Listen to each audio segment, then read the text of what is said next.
Hey everyone, I'm working to hit 1,000 subscribers, and I need your help to get there. If you enjoy this content, please hit that subscribe button right now.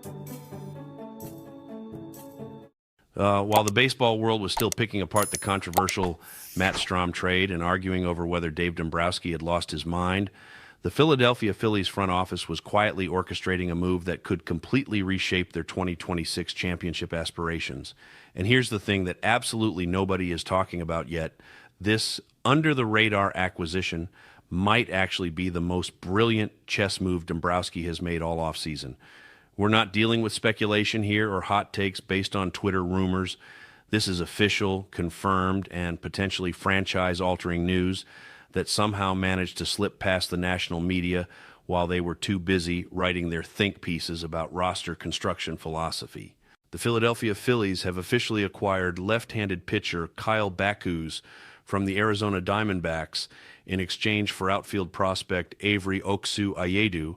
And if you think this is just another forgettable bullpen depth move, you haven't been paying attention to how this front office operates. Let's address the elephant in the room immediately, because I know exactly what's running through your head right now. You're looking at Kyle Backus's 2025 stat line, seeing a pedestrian 0-3 record with a bloated 4.62 ERA across 32 appearances. And you're wondering if Dave Dombrowski accidentally hit the wrong button on his Excel spreadsheet. On the surface, these numbers don't exactly scream championship caliber acquisition. They look like the kind of mediocre middle reliever that gets claimed off waivers in July when teams are desperate and out of options. But here's where things get absolutely fascinating, and why this move demonstrates exactly why Dombrowski and his analytics department are operating on a completely different intellectual plane than most front offices in baseball. They're not looking at outdated surface-level statistics that your grandfather used to evaluate pitchers in 1987. They're diving deep into the advanced metrics that actually predict future performance, and what they found in Kyle Backus's underlying numbers is nothing short of extraordinary. The secret sauce that makes Backus such an intriguing acquisition comes down to one critical measurement that completely changes how hitters perceive his pitches: extension. According to Baseball Savant's tracking data, Backus releases the ball with a staggering 7.2 feet of extension, placing him firmly in the top 10% of all Major League Baseball pitchers. Now, if you're not familiar with what extension means in practical terms, let me break this down in a way that'll make you understand exactly why the Phillies pounced on this opportunity. Extension refers to how far toward home plate a pitcher releases the baseball relative to the rubber. Most pitchers release the ball somewhere around 6 feet from the rubber, but Backus is releasing it more than a full foot closer to the batter.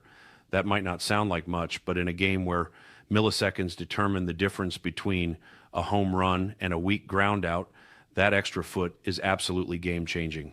Here's the beautiful part about elite extension.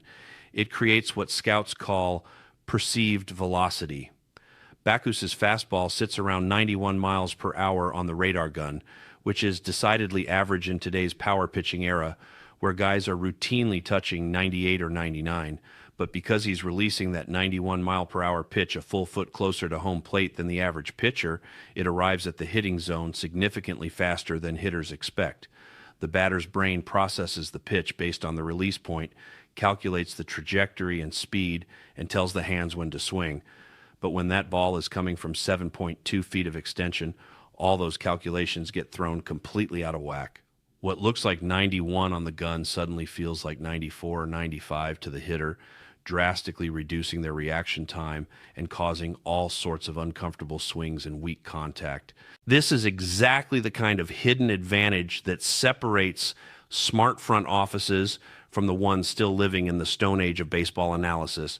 But the extension is only part of the story here, because what makes Kyle Backus truly special is the unique arsenal he's developed and how he uses it to completely neutralize opposing hitters. Backus has completely abandoned the traditional pitching approach that you learned about in Little League.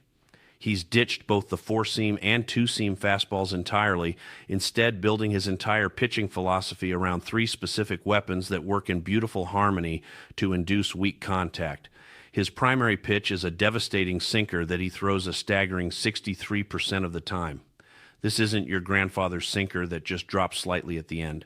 This is a heavy, late diving pitch that burrows into the hitting zone with incredible movement, causing hitters to beat the ball into the ground over and over again.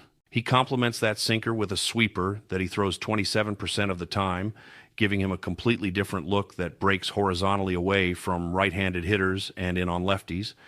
Then he's got a changeup in his back pocket to keep hitters honest and mess with their timing when they start sitting on one of his other offerings. The results of this unconventional approach are absolutely staggering when you dive into the advanced metrics. Kyle Backus posted a barrel rate of just 4.9% in 2025, and if he had thrown enough innings to qualify for the leaderboards, that number would have placed him among the absolute elite pitchers in all of baseball at suppressing hard contact. For context, barrel rate measures how often a pitcher allows the kind of optimal contact that produces extra base hits and home runs. The league average typically hovers around 8 or 9%, and anything under 6% is considered exceptional. Backus was sitting at 4.9%, which means hitters were almost never squaring him up for dangerous contact. They were beating the ball into the ground, hitting weak pop-ups, and generating the kind of soft contact that turns into routine outs. In Citizens Bank Park, one of the most notorious hitter-friendly environments in all of baseball, where fly balls turn into home runs at an alarming rate, having a ground ball specialist who keeps the ball in the ballpark is absolutely invaluable. This is where Dave Dombrowski's genius really shines through, because he identified a market inefficiency that other teams completely missed. Kyle Backus was sitting in Arizona with a bloated ERA that scared off most pitchers, was due for significant positive regression, and the Phillies were smart enough to buy low before the rest of the league caught on. Let's talk about the strategic implications of this acquisition and where Kyle Backus fits into the Phillies' master plan for 2026. This move is a direct response to a glaring need that's been keeping Phillies fans awake at night: left-handed bullpen depth. The cloud of uncertainty surrounding Jose Alvarado has been hanging over this team like a dark storm that threatens to ruin the championship parade before it even starts. Alvarado, who was supposed to be the Phillies' dominant left-handed setup man, missed significant time during the 2025 season and was conspicuously absent during the playoffs due to a substance policy violation that raised serious questions about his reliability moving forward. You simply cannot build a championship bullpen on the foundation of a pitcher who might not be available when October baseball arrives, and Dave Dombrowski knows this better than anyone. Now, let's be crystal clear about what Kyle Backus's role will be in this bullpen hierarchy, because there seems to be some confusion among fans who think every new acquisition is somehow going to be the closer. Backus is not coming to Philadelphia to close games.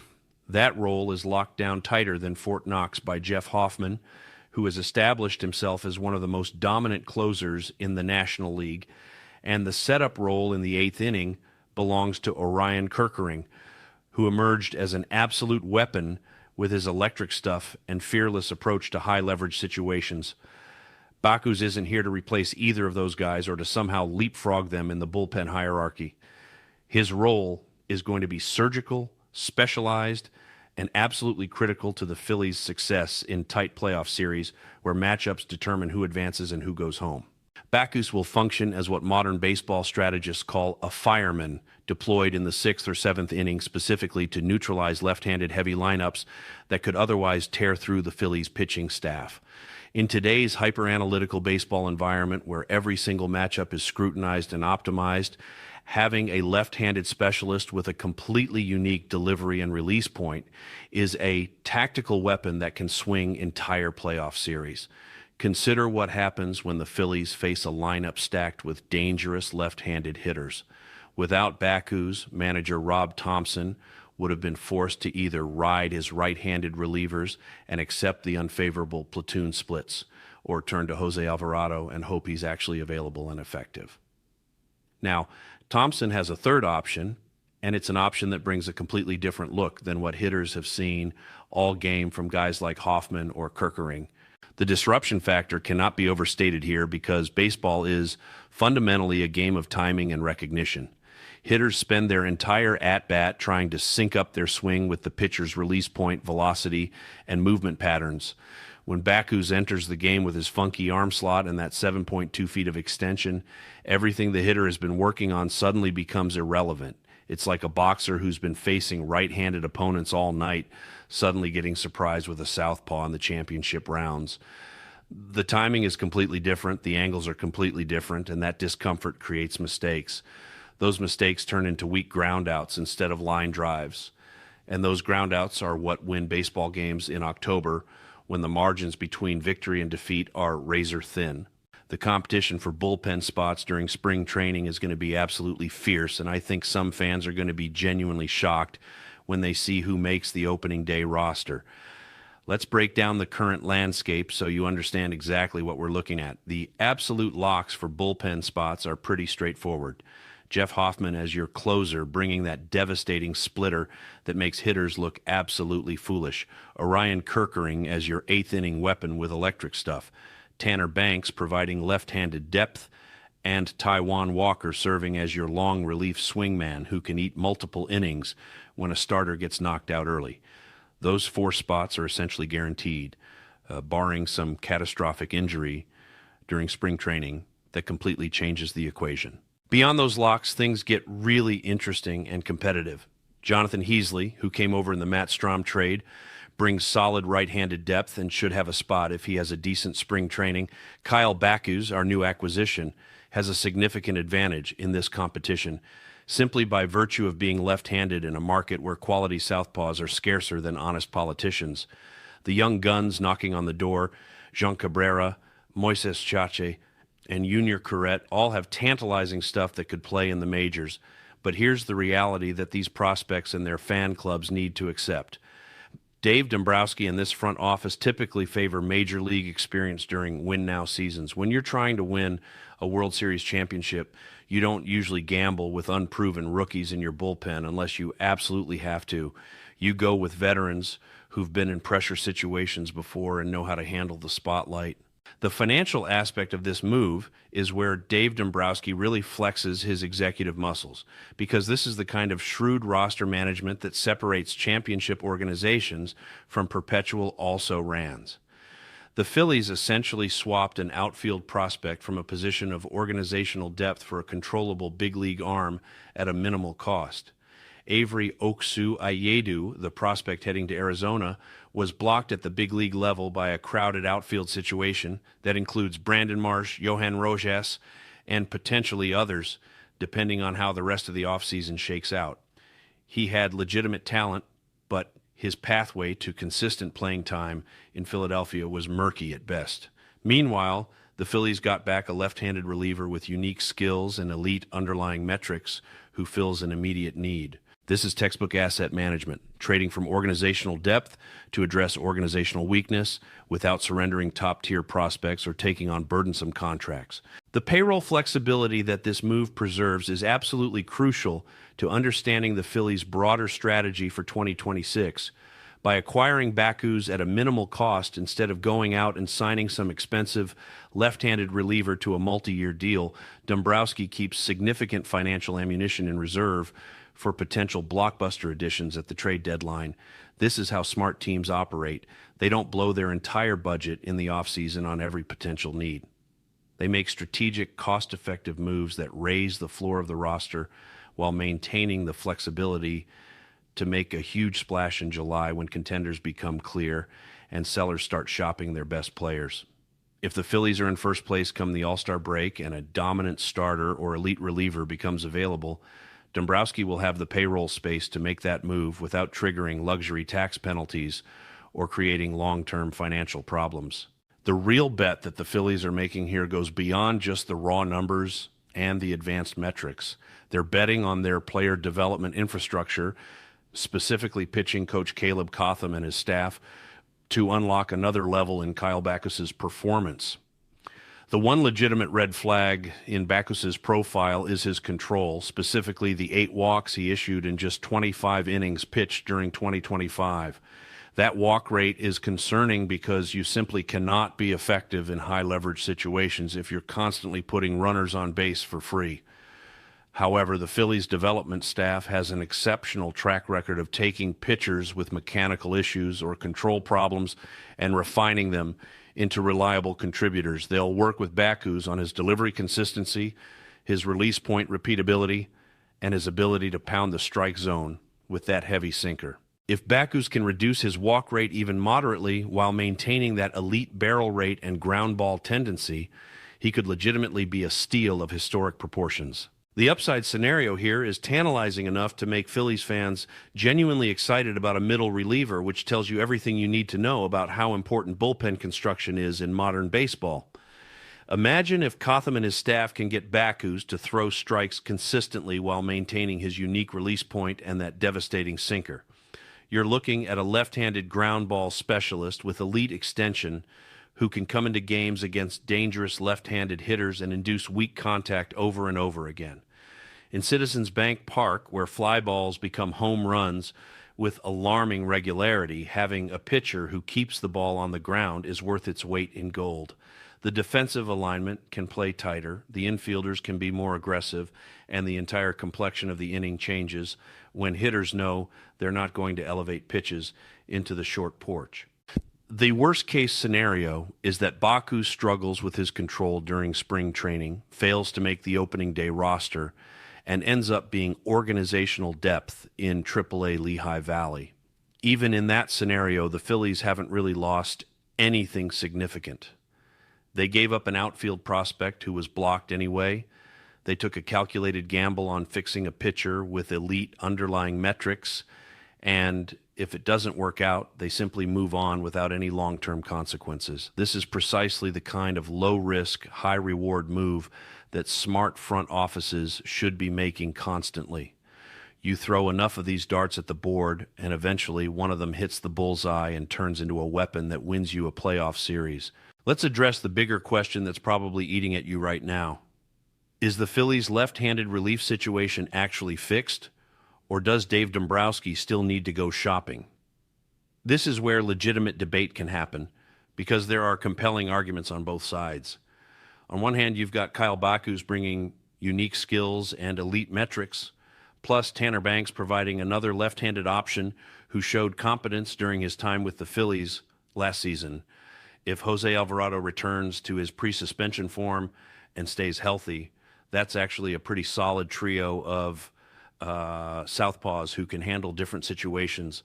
Backus for ground balls and matchup situations, Banks for multiple innings or cleaner situations, and Alvarado for high leverage dominance when you absolutely need an out. On the other hand, can you really trust that group to get big outs in October when championships are decided? This is where the skepticism creeps in, especially when you remember what happened during last year's playoff run when Alvarado wasn't available and the Phillies were scrambling for left-handed options. The playoffs are an entirely different beast than the regular season. The intensity magnifies every mistake. The opposing lineups are stacked with all-stars from top to bottom, and you need absolute confidence in every pitcher you send to the mound. Kyle Backus has never pitched in a playoff game in his career. Tanner Banks has limited postseason experience. If you're Dave Dombrowski and you're serious about winning the World Series, can you honestly say you're comfortable riding into October with that as your left-handed relief core? Or do you need to go out and acquire a proven commodity, someone with a track record of getting outs in the biggest moments when the pressure is suffocating? My personal take, and this is where I think Dombrowski's strategy becomes clear, is that this move represents phase one of the left-handed bullpen reconstruction. Backus is the low-cost, high-upside gamble that raises the floor without committing significant resources. If he works out during spring training and the early part of the season, fantastic. You found a gem that costs you virtually nothing and provides legitimate value. If he doesn't work out, you haven't lost anything meaningful, and you've still got time to pivot before the trade deadline. This is smart roster construction because it gives you optionality without forcing you into expensive commitments before you know what your actual needs will be come July. The real move, the potential blockbuster that could truly solidify this bullpen, might still be coming. If the Phillies get to the All-Star break and Backus hasn't panned out, if Alvarado is struggling or injured again, if the left-handed relief situation looks shaky, That's when Dombrowski makes his move. He'll target a proven left-handed reliever from a seller, probably someone making way too much money for a rebuilding team to justify keeping, and he'll swoop in with prospects and financial flexibility to make a deal. That's been his playbook throughout his career. Make smart, cost-effective moves early that improve your roster without committing everything, then strike aggressively at the deadline when you know exactly what you need. The Kyle Baku's acquisition fits perfectly into that strategy. Here's what absolutely nobody in the national media is talking about but should be: the psychological impact this move has on the rest of the clubhouse and the organization. When players see the front office actively working to improve the team, making smart acquisitions, and refusing to stand pat just because the roster looks decent on paper, it sends a powerful message. It tells the veterans that management is serious about winning right now and isn't going to waste their prime years. It tells the young players that if you perform, you'll have the supporting cast around you to succeed. It creates a culture of excellence and continuous improvement that permeates everything the organization does. Dave Dombrowski could have easily decided that the bullpen was good enough with the guys they already had and saved his energy for other areas. Instead, he's constantly tinkering, constantly looking for edges, constantly trying to stack advantages that will matter in October. The comparison to other contenders around the league is striking when you really examine it. How many other supposed championship teams are sitting idle, convinced their current roster is sufficient, refusing to make moves because they don't want to upset the delicate balance they've created? Meanwhile, the Phillies are out here acquiring undervalued arms with elite metrics, trading from organizational depth, and building a bullpen that can match up against any lineup in baseball. When the playoffs arrive and those other teams are scrambling to find matchups or desperately hoping their tired starters can give them one more quality outing, the Phillies will have options. They'll have depth. They'll have the flexibility to make strategic decisions based on matchups rather than being forced into uncomfortable situations because of roster limitations. The beauty of the Kyle Baku's acquisition is that it represents everything modern baseball should be about: identifying market inefficiencies, valuing predictive metrics over outdated statistics, making calculated gambles on controllable assets, and maintaining financial flexibility for future moves. This is how championships are built in 2026. You don't just go out and spend money randomly on big-name free agents who may or may not fit your roster construction. You find the undervalued players who possess elite skills that can be refined. You bring them into a proven development system that has a track record of maximizing talent, and you create depth at positions where depth matters most.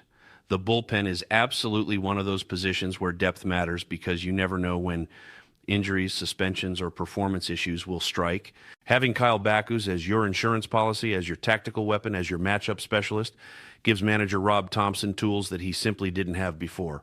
If this move works out the way the analytics suggest it could, we're going to look back at the Kyle Bakus acquisition as one of the sneakiest brilliant moves Dave Dombrowski made during his tenure in Philadelphia.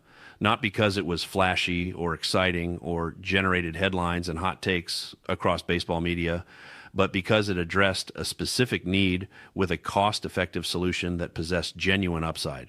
These are the moves that separate championship organizations from the pretenders. The Dodgers make these kinds of moves constantly, finding pitchers with unique traits, betting on their development infrastructure, and turning them into weapons. The Rays built their entire organizational philosophy around this approach. Now the Phillies are showing they can play this game too, that they're not just about spending money on big-name free agents, but about being smart, strategic, and analytical in every roster decision they make. So where does all this leave us as we head into spring training and the 2026 season? The Philadelphia Phillies have quietly added a left-handed pitcher with elite extension, exceptional barrel rate suppression, and a unique arsenal designed to induce weak contact in a hitter-friendly ballpark. They did it without surrendering significant prospect capital, without taking on burdensome salary, and without blocking any of their other bullpen options.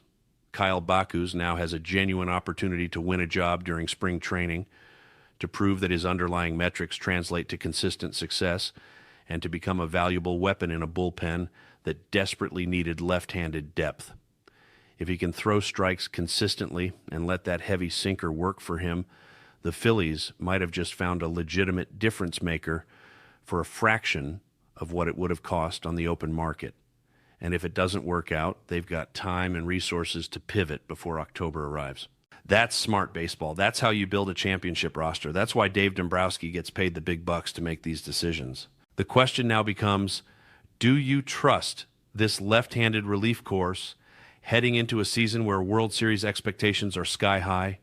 Can Kyle Baku's, Tanner Banks, and hopefully a healthy Jose Alvarado provide enough shutdown ability against left-handed hitters in high-leverage playoff situations? Or does Dave Dombrowski need to make one more significant move before the trade deadline to truly solidify this bullpen? Drop your thoughts in the comments below, because this is the kind of debate that Phillies fans should be having. This is the kind of roster construction discussion that matters when you're trying to build a championship team. And make sure you're subscribed to this channel, because we're going to be tracking Kyle Bakus throughout spring training, breaking down his performance, analyzing whether the control issues get fixed, and keeping you ahead of the curve on everything Phillies baseball. Hit that like button if you enjoyed this deep dive into an under-the-radar move that could end up mattering way more than anyone expects.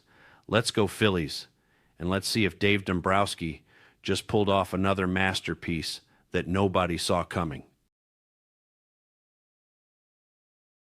Hey everyone, I'm working to hit 1,000 subscribers, and I need your help to get there. If you enjoy this content, please hit that subscribe button right now.